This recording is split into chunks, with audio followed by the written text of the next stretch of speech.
They say Africa's farmlands once knew nothing of cassava, until a long voyage across the ocean changed the way millions would eat forever. Long ago, in the 1500s, Africa's farmers grew yams, millet, sorghum, and other native crops.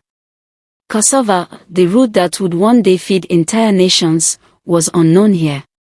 Its journey began far away, in the tropical lands of South America, where indigenous peoples in Brazil and along the Amazon River had cultivated cassava for thousands of years.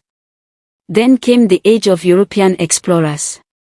Portuguese sailors, who were among the first to cross the Atlantic, saw cassava's power.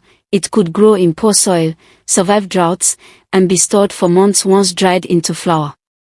They realized it could be a perfect food for their voyages and colonies.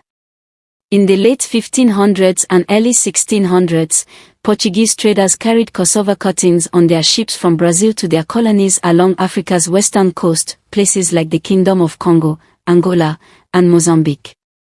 At first, cassava was planted in small patches near trading posts, but African farmers quickly saw its value. Unlike yams or maize, cassava could grow even when rains failed. It became a lifeline during hard times. By the 1700s, cassava had spread across Central and West Africa, carried inland by traders, farmers, and even enslaved people who shared cuttings wherever they went. It adapted to Africa's soils and climate so well that many began to treat it as a native crop. Over generations, it became the base for beloved African foods, Garri, Fufu, and cassava bread. Today, cassava is one of Africa's most important crops, feeding hundreds of millions of people.